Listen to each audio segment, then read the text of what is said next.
You can buy a house in South Carolina for the price of a used truck, but the bank is not telling you why they want it off their books so fast. 12 houses, all of them under $70,000, and every single price tag has a story the listing does not volunteer. Availability note: at the time this video was created, all properties listed were active. Real estate moves fast. Some of these may be gone by the time you're watching this. The framework is what matters. House number 12, Gaffney, South Carolina, $33,280. Cherokee County median household income, $50,288. $26 per square foot. That is what this house works out to. 2 bedrooms, 1 bath, over 1,300 square feet on a third of an acre for $33,280. Zillow has it flagged as a foreclosure, and that one word explains a lot about how the price got this low. Foreclosures land here because the previous owner stopped paying, the bank took it back, and now it is priced to move, not to maximize value. And here is something most buyers skip right past. Foreclosures are as-is sales. The bank will not fix a leaky faucet, let alone a cracked foundation. You are buying their problem. The only question is whether their problem is manageable at your price, or whether it buries you. Cherokee County's median household income is just over $50,000. That is not a wealthy county, but it is not a collapsed one either. There is real employment here. Hammocks, manufacturing, and proximity to both Charlotte and Greenville create an actual labor market. Gaffney sits about 55 miles from Charlotte and 50 miles from Greenville. That dual metro access is the geographic argument for why this market is not as dead as the price suggests. But here is the counterweight. Gaffney's crime rate is approximately 4,400 crimes per 100,000 residents, which puts it about 108% above the national average. That is not a number you ignore. It shapes who will rent here, what comparable rents look like, and whether a renovated house in this location holds value or sits. A realistic rehab on a 1965 house of this size, roof, HVAC, electrical panel, plumbing, probably lands between $15,000 and $25,000, depending on what the inspection turns up. At $33,000 entry plus $20,000 in repairs, you are all in around $53,000. Comparable rents for a renovated 2-bedroom in Gaffney are in the $650 to $800 range. The cash-on-cash math can work on paper. The question is whether you are comfortable deploying that capital in this specific market, on this specific block. That answer requires a personal walkthrough, not a Zillow estimate. House number 11, Johnsonville, South Carolina, $38,000. Florence County median household income, $58,305. Here is something you do not see often on a list like this: a cheap house in a town where the crime story is actually good. Johnsonville's total crime rate sits approximately 52% below the national average. That is not a typo. For a town at this price point, that is unusual and meaningful. The house is small, 784 square feet, 2 bedrooms, 1 bath, built in 1946. It works out to roughly $48 per square foot, and Zillow shows it has already taken a price cut from where it started. When a seller drops the price on a $38,000 house in a small South Carolina town, they are telling you something about demand. The buyer pool in Johnsonville is thin, but the buyer pool that exists is stable. Florence County has a $58,000 median income, which is one of the stronger county numbers on this entire list. A 1946 house at this size is likely a cosmetic and systems project. The square footage keeps the rehab ceiling lower than most. A tight, disciplined renovation might land in the $12,000 to $25,000 range if you're not dealing with anything catastrophic behind the walls. For a long-hold rental strategy, a clean 2-bedroom in a low-crime small town about 1 hour from Myrtle Beach has a specific tenant profile. Working families who cannot afford coastal rents but want stability. That is a real tenant. The challenge is just that the rental ceiling in Johnsonville reflects the town's size. You are realistically looking at $650 to $800 a month in renovated condition. Know that number before you commit. House number 10, Buffalo, South Carolina, $39,900. Union County median household income, $41,621. The seller already cut $10,000 off this one. That detail matters more than most people give it credit for, because it tells you the original price was wrong for this market, and this market is not strong. Union County has a median household income of $41,621, which is the weakest county income number in the first half of this list. Small local demand base, limited investor activity, and a county that has been economically challenged for years. What you do get is nearly half an acre for under $40,000 and a price per square foot around $36. The house is a 1930 build, which means the inspection checklist is comprehensive. At 90 years old, you are looking at foundation, framing, electrical, plumbing, and roof. All of it before you decide anything. A house this age on nearly half an acre in a weak economy can make sense as a long-hold primary residence buy or a deep value rental if the rehab comes in controlled. Budget $15,000 to $25,000 and pressure test that number with a real contractor before you close. The lot is the most interesting part of this deal. The house at this age is just the thing you have to fix before the lot starts working for you. House number 9, Gaffney, South Carolina, $55,000. Cherokee County median household income, $50,288. Same city as house number 12, completely different price story. This one is $55,000 for 965 square feet, which works out to roughly $53 per square foot. Compare that to the Grenard Street house earlier at $26 per square foot, and you immediately understand something. Even within the same town, the same market, the same crime backdrop, the pricing is inconsistent. Zillow also shows a $3,500 price cut on this one, which on a $55,000 house is a small but telling signal that buyers are not fighting over it. Built in 1913, this house is over 110 years old. Everything we said about the older houses in the Georgia videos applies here. You are not doing a cosmetic refresh on a 1913 house. You are doing a full systems evaluation, structural inspection, electrical, plumbing, roof, all of it before you decide anything. A house this age on nearly half an acre in a weak economy can make sense as a long-hold primary residence buy or a deep value rental if the rehab comes in controlled. Budget $15,000 to $25,000 and pressure test that number with a real contractor before you close. The lot is the most interesting part of this deal. The house at this age is just the thing you have to fix before the lot starts working for you. House number 8, Orangeburg, South Carolina, $54,900. Orangeburg County median household income, $45,675. 3 bedrooms, nearly half an acre, under $55,000. On paper, this is one of the more practical-looking deals on the list. The layout makes sense, 3-bedroom rentals have a wider tenant pool than 2 bedrooms, and the lot size gives you room to work with. The price per square foot is about $46, which feels reasonable until you understand the market context behind it. Orangeburg County has a poverty rate around 21%. The median household income is $45,675, and the crime picture is the most challenging we have seen so far. Orangeburg's total crime rate is 7,455 incidents per 100,000 residents, which puts it roughly 252% above the national average. That is a serious number. It shapes the rental tenant pool, the insurance cost, the resale comp picture, and the exit timeline. There is real rental demand in Orangeburg. South Carolina State University is there, Claflin University is there, and there is medical and commercial employment. But a crime profile this elevated creates friction at every stage of the deal. Here's the rule that applies in any market like this. In a high-crime zip code, wealth is measured not in miles, it's measured in blocks. One street is a community, the next one over is a completely different conversation. The house itself, on a 1952 build, is a standard inspection play: HVAC, electrical, plumbing, roof. The rehab likely lands in the $15,000 to $28,000 range.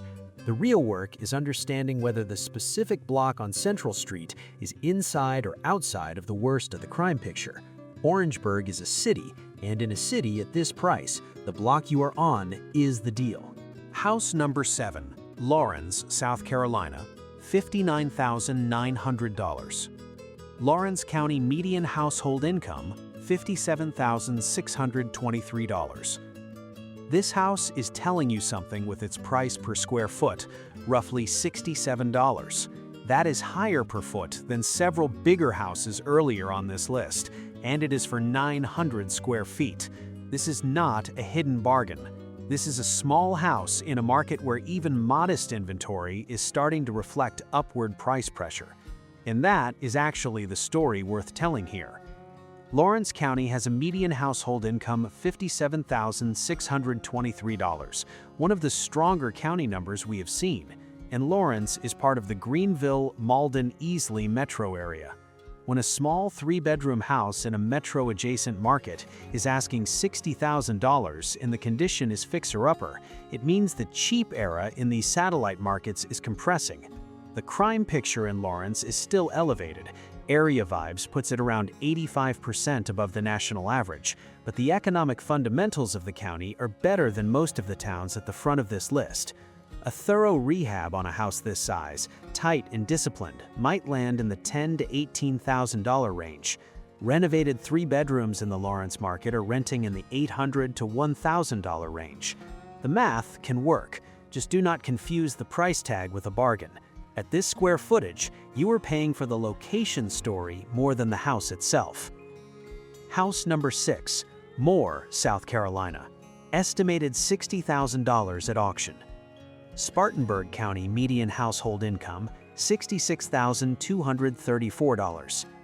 Stop. Before you run any numbers on this one, you need to understand what you are actually looking at. This is an auction property.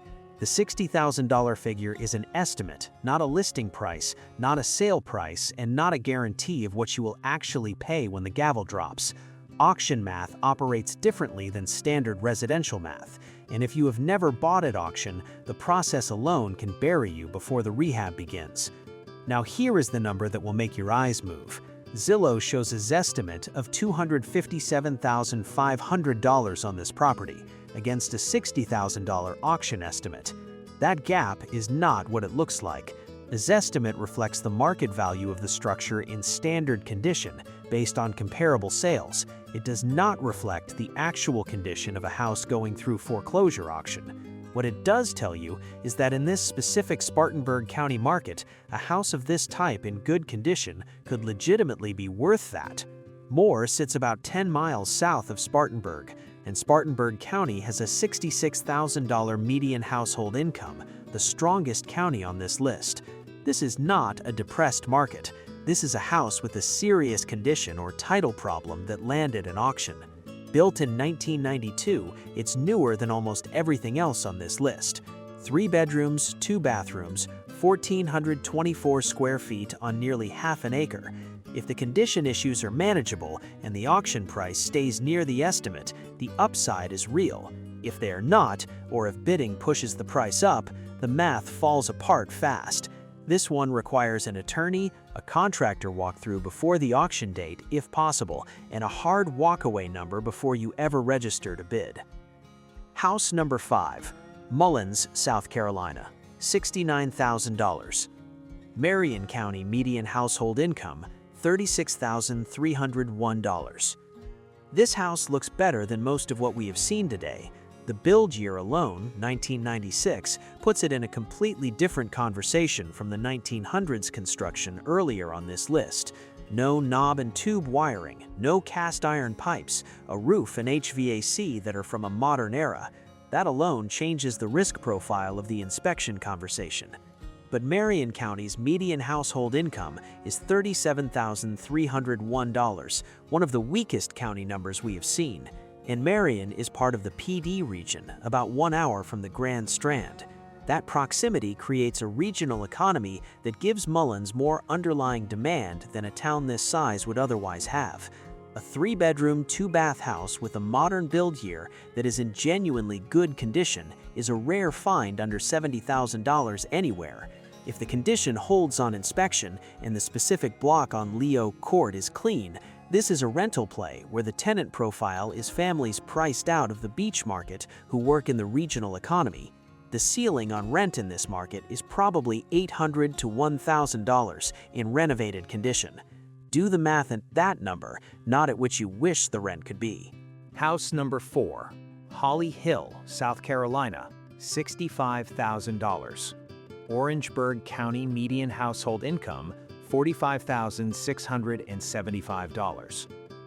Here is a house that should be cheaper than it is, and that tells you something about where this market is heading. A 1957 build in a gutted or heavily distressed condition in a county with a $45,000 median income and an elevated crime profile should not be asking $65,000. A few years ago, it probably was not. The fact that it is now reflects something real. Even the rough-end inventory in rural South Carolina near larger metros is repricing upward. Holly Hill is geographically interesting.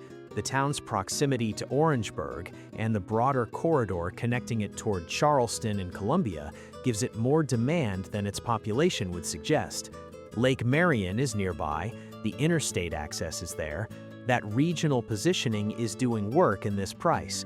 The house itself, at $56 per square foot for a distressed 1957 build, is not cheap. It is market price for this location. If the interior is as stripped as the listing suggests, the rehab bill could easily run $22,000 to $35,000. Add that to a $65,000 purchase, and you are all in near $100,000 on a 3-bedroom single-bath house in Orangeburg County. The exit math gets tight at that number.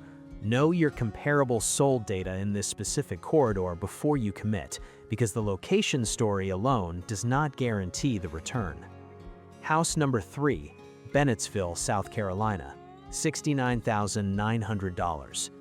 Marlborough County median household income, $34,301. $33 per square foot, 4 bedrooms, 2,141 square feet, under $70,000.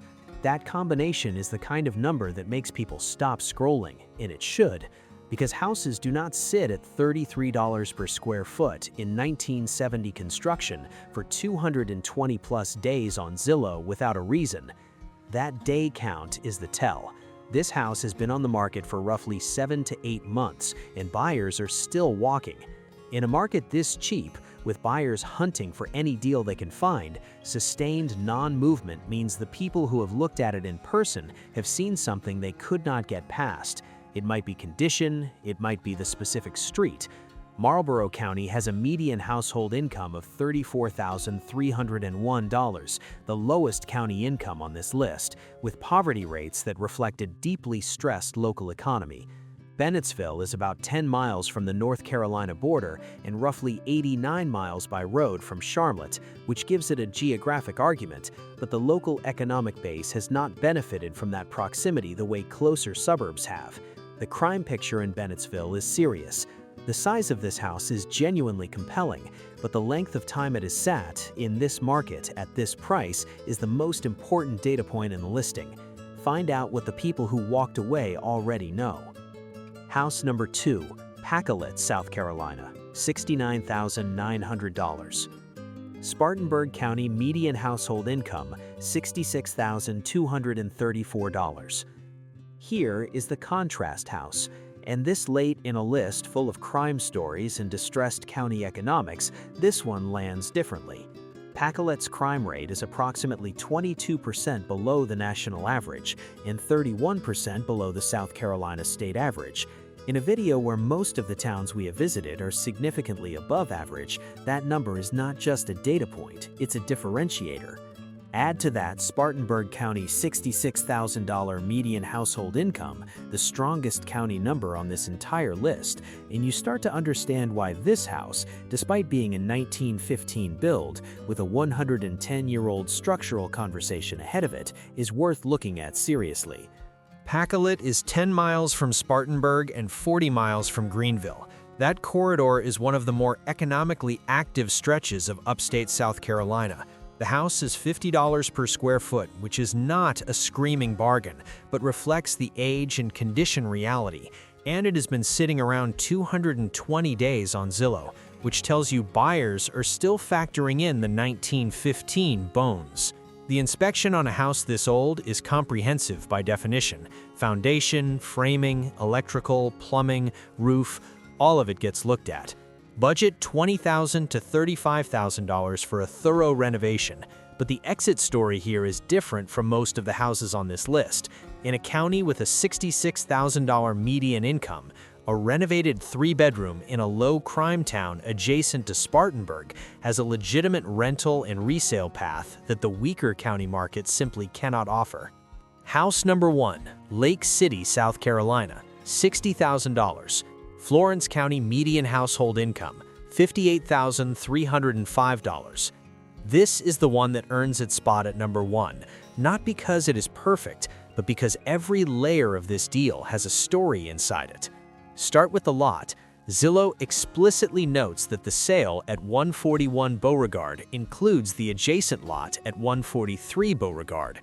2 lots for $60,000. In any market, that changes the exit math. The extra lot creates options. Hold it, sell it separately once the primary house is renovated, or use it as a staging area during the rehab. That flexibility has real value, even when you cannot assign a precise number to it yet. Now the house itself, built roughly 1910, 3 bedrooms, 2 bathrooms, 1,424 square feet on nearly half an acre of combined land. Zillow markets it openly as an investor special needing significant repairs. That phrase means go in with a contractor, not a wish list. A 1910 house of this size with significant repairs needed is a real project.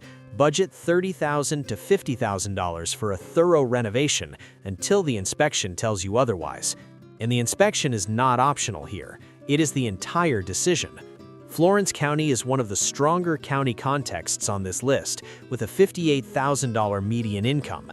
Lake City is part of the Florence Metro, about 24 miles south of Florence, and roughly an hour and 20 minutes from Myrtle Beach. That regional positioning matters. The challenge is Lake City's city-level crime data. Area Vibes puts the total crime rate around 6,552 per 100,000, and it appears on South Carolina's list of most dangerous cities. That reality shapes the rental tenant profile, the insurance cost, and the resale comp ceiling. But here is the honest calculus on this one. 2 lots, 1910 character construction, 1,400 square feet, 2 bathrooms, which is genuinely unusual at this age and this price. Florence County economics behind it, $60,000. A fully renovated historic house, plus an adjacent buildable lot in a Florence metro community, if the rehab is executed well and the block is stable, has a ceiling that most of the other houses on this list cannot reach. This is not a beginner project. It is the kind of deal that rewards someone who has done this before, goes in with full information, and treats the inspection like the investment it is. The raw ingredients are here. What you do with them is entirely up to you. 12 houses, all of them in South Carolina, all of them under $70,000. What this list actually shows you is a market in transition. The easy, obvious sub-$60,000 deals are compressing. Even the rough-end inventory in small towns near larger metros is repricing upward. The houses that are still cheap are cheap for a reason, and that reason is almost always one of 3 things. The local crime picture is serious, the county economics are weak, or the property needs more work than the price suggests. That does not mean there are no deals here. There are, but finding them requires more homework than clicking a listing. It requires walking the block, pulling the crime data, running the real rent comps, getting an inspection before you get excited, and knowing your exit before you open your wallet. Drop a comment and tell me, is the 1910 character of house number 1 worth the headache of a century-old foundation and a Lake City crime picture? Or are you taking the low-crime safety net of Pacolet and letting Spartanburg County carry the upside? That's the real choice this list puts in front of you. I read every comment. And tell me what state you want to see next. We're building this out one market at a time. Subscribe if you aren't already. We're just getting started.